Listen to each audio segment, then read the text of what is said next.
Nagpapatuloy po ang SONA 2014 na PTV Special Forum. Kanina na pag-usapan na natin yung hinimay-himay natin, yung naging SONA speech ng Pangulo.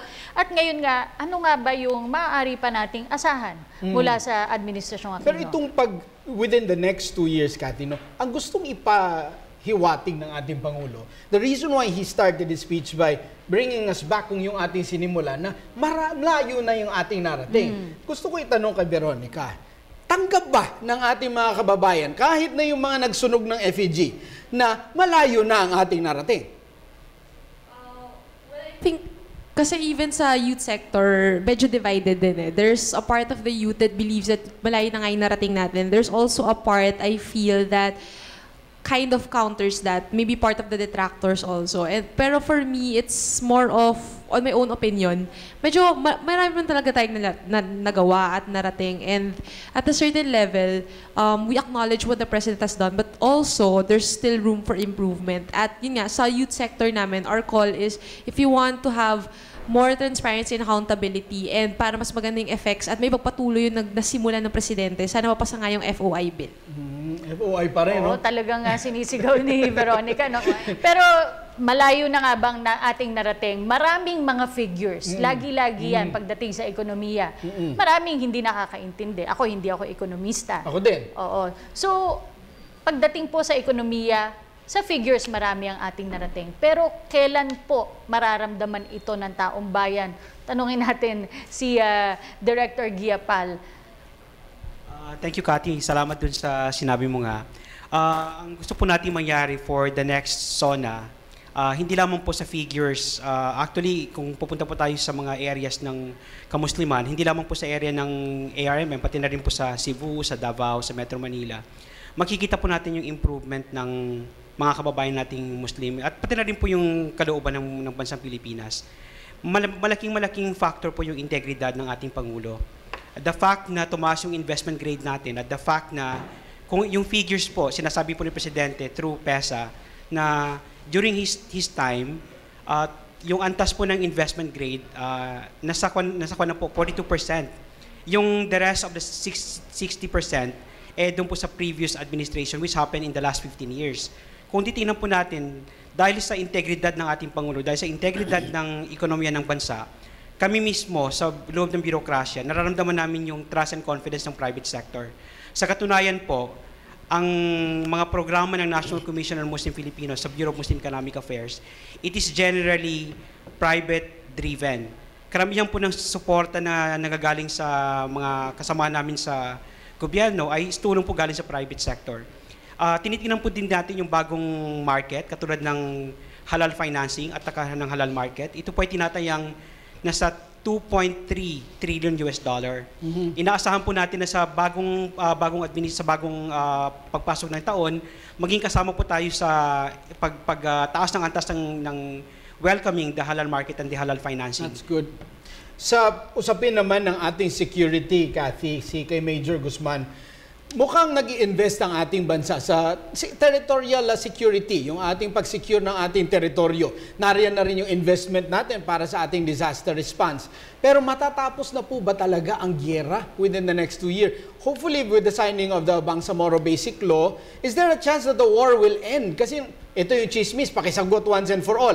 Ayaw tapusin ng sundalo yung gyera dahil mawawalan sila ng funding. Unang-una po, would like to correct that one. Wala namang sundalo ang gustong may magulong bansa. Tulad po na naabutan po namin yung mapanahon ng all-out war ni former President Estrada. Although masasabi natin na panalo po tayo during that time versus the MILF, lahat po nag-suffer. A lot of soldiers died, a lot of the rebels died. Yung mga taxpayers' money pumunta po sa pagbili ng mga bata. So nare-realize naman po natin na pagdating po sa gera, wala pong panalo dito. And total po sinabi nyo na kung merong haabot pa tayo sa panahon na kung saan magkakaroon ng lasting peace, ito po yung pangarap namin. At ginagawa po lahat ng armed forces ang aming magagawa upang maisulong yung kapayapaan. Ngayon we have the Bangsamoro Basic Law. We hope na dapat na ito ay magpatuloy-tuloy. And itong mga efforts naman namin with the CPP and PA ay patuloy pa rin na pag-encourage natin sa kanila upang bumaba sa komunidad upang bumalik sa normal na buhay. Kami ay very optimistic na magagawa po natin to not only with the effort of the Armed Forces of the Philippines, but this is a collective effort po sa lahat ng Pilipino upang magtulungan po tayo na to pursue peace, and ito po yung ating wish. Nabanggit kanina ni Director Giapal yung integridad ng Pangulo. Siya yung leader. Pero nais din ng kanyang administrasyon na linisin yung nasa baba. Kaya isa nga po sa mga battle cry ng administration, yung kung walang corrupt, walang mahirap. In other words, yung fight against corruption. AJ, sa tingin mo ba nagiging successful ang ating pamahalaan para supilin ang katiwalian?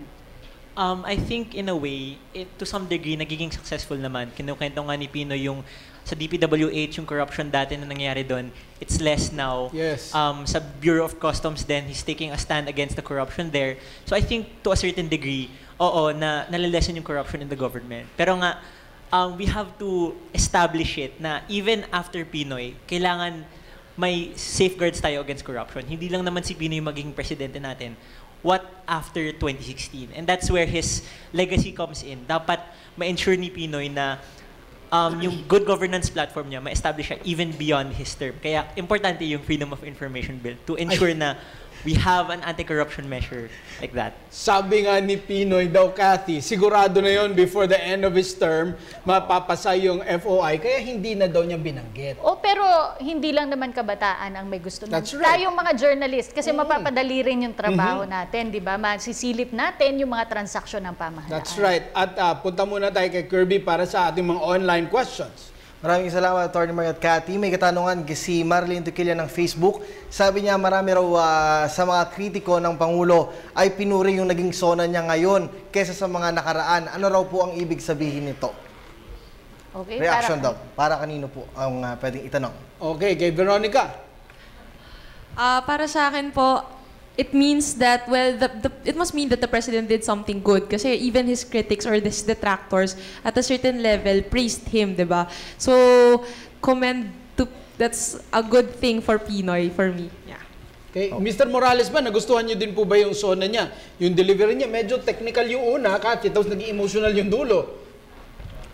Opo, very klaro naman, specific. Tsaka very strategic naman po yung naging approach ng presidente.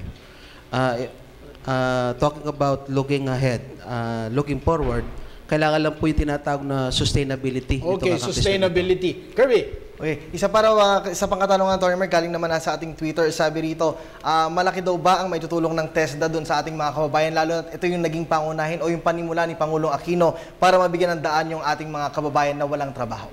Sino ang pwedeng bigyan ng reaction? Skills, skills, vocational skills. Morales, gusto niyo pong magkomento doon sa TESDA investment? Oo, 1.3 billion pesos. That's right. Of course, it's on the top of the list, di po ba? During the SONA, ito po ang naging bungad ng ating presidente. And making no mistake about it, naging specific naman po yung number. And even yung pong employability, dinefine po ng presidente, naging specific siya, na about 66% of those who graduated from TESDA-related scholarship programs, about 223,000 of them, have been employed immediately right after their training. At saka po yung natitiraw 34%, siguro they're on the process of getting employed, nag-a-apply, or nagre-retool sila, adding more skills to help them maging 100% employed. At gusto kong itanong, Cathy, kay Senior Superintendent Baraceros, yung sa senior yung sa ating Pinromote ko na si Sir.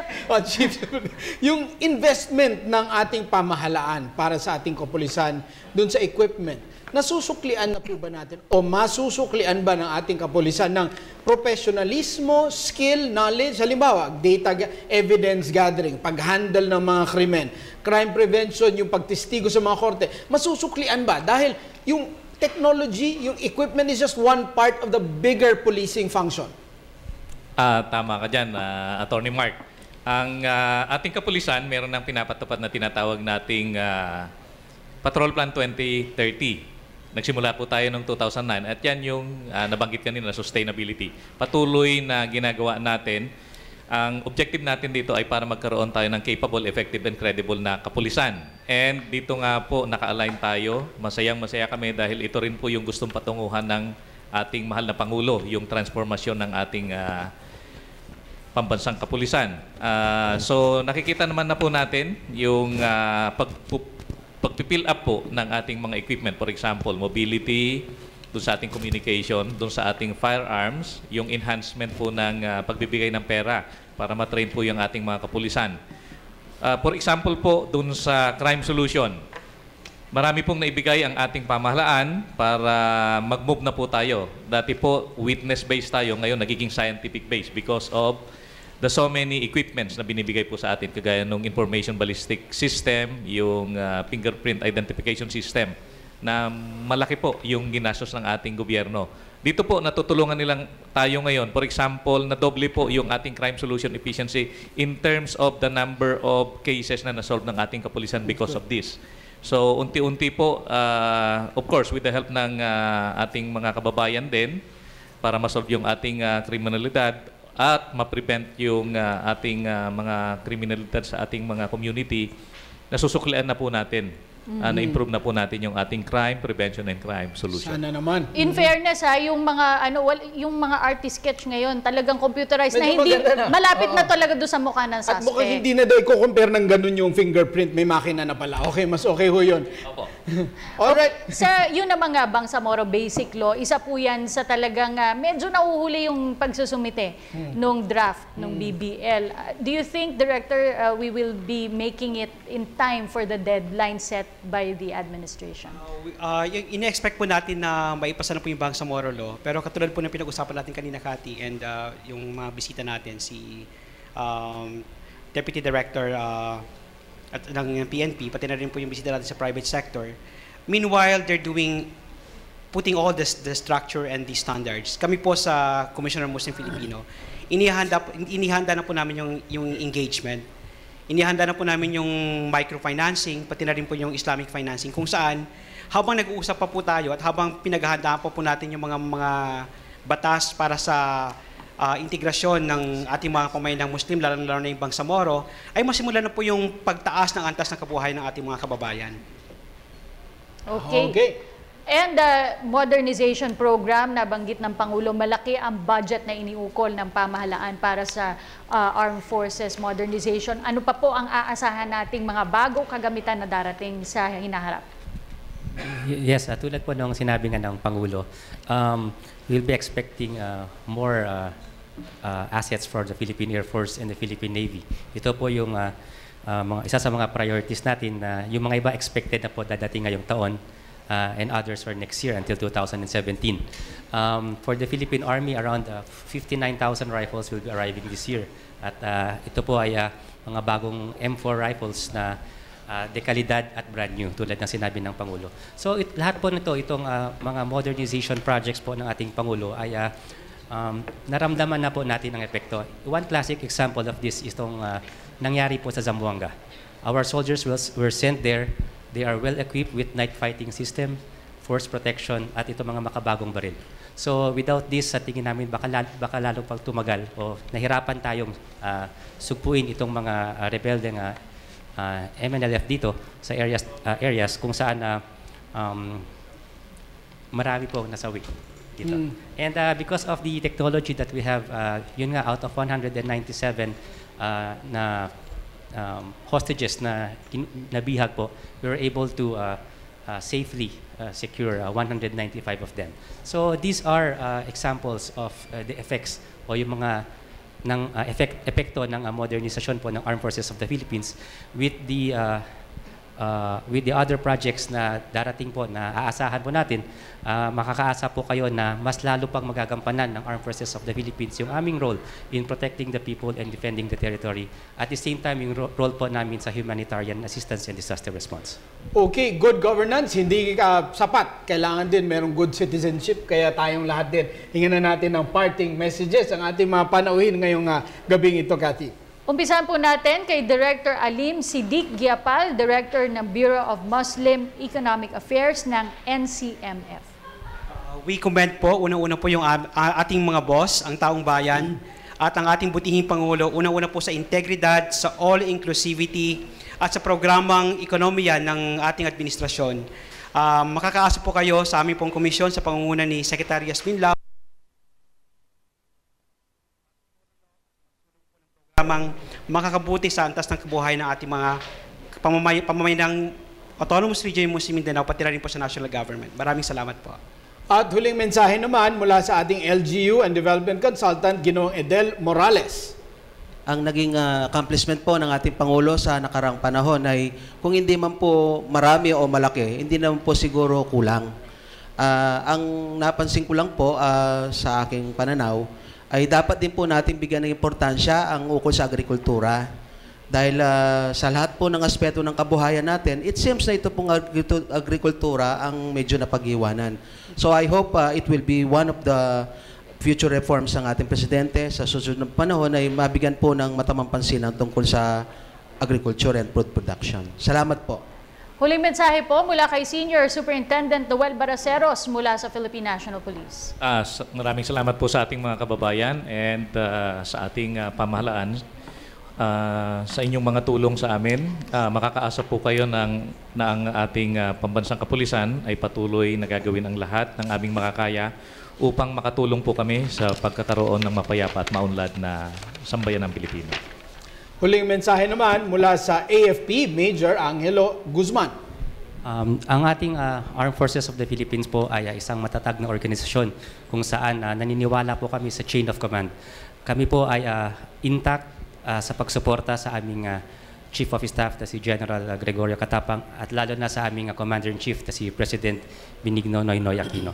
Makakaasa po kayo that the Armed Forces of the Philippines will continue its mandate and we thank the President for his support and commitment sa modernization. We hope na yung other branches of the government will also support itong commitment ng ating Pangulo for modernization pagkat ito po ay para sa ating lahat. Hihingan din natin ng huling mensahe ang ating kabataan. Pero dadagdagan ko ng isa pang tanong. Ano ang ambag nyo sa bayan bilang kabataan? AJ?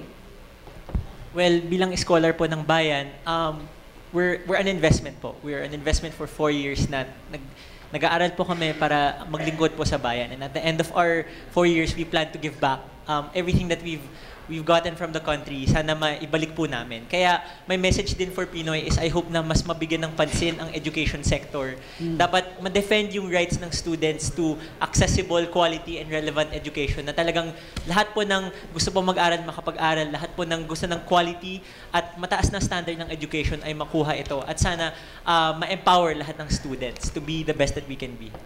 At huling mensahe mula kay Veronica Manalo mula sa Universidad ng Pilipinas. Ayan, so I feel that all of us really want change, the positive, long-lasting, and sustainable change. But to be able to do that, all of the sectors must do their parts well. And for us nga, yun nga, the administration must do their part well, the youth sector, all the sectors in our society. And para sa amin, sa mga kabataan, the thing that we can do is that tayong mga kabataan, let's do whatever we can sa community natin, sa school natin, let's study well, let's also participate in different initiatives that aim towards the betterment of our country so that in the end, we may have the change that we truly desire. Gaya po ng sinabi ng Pangulong Aquino, napakalaki ng papel na ginagampanan ng pakikiisa ng sambayan ng Pilipino sa pagtahak sa daang matuwid. Naway hanggang sa huli po ay patuloy tayong makiisa sa layuning magkaroon ng isang mas maayos at mas maunlad na Pilipinas. Ako po, si Cathy San Gabriel. Isa pong magandang balita ang pag-unlad na natamo ng Pilipinas sa usapin ng pagpapalakas ng ekonomiya. Ngunit ang misyon ng pagpapaunlad ng buong bansa ay hindi lamang dito nagtatapos. Naway dumating po ang araw na tuluyan na ngang maramdaman ng bawat isang mamamayan ang kaunlarang matagal na po nating hinihintay. Ako po, si Kirby Cristobal. The Filipino is worth dying for. Ilang dekada ang nakaraan ng ang katagang yan ay magsilbing battle cry ng pag-asa at pagkakaisa ng sambayan ng Pilipino. Isang katagang hanggang sa kasalukuyan ay naaangkop pa rin sa mga hamong ating pinagdaraanan. Ngunit gaya ng nakaraan, naway sama-sama nating maibangon mula sa pagkakadapa ang ating nag-iisang Pilipinas. Ako po si Attorney Mark Castrodes. Naway nakatulong po ang inyong 1.5 oras ng pagsama sa aming talakayin ang mahalagang isyong ito. Dito lamang sa SONA 2014, a PTV Special Forum.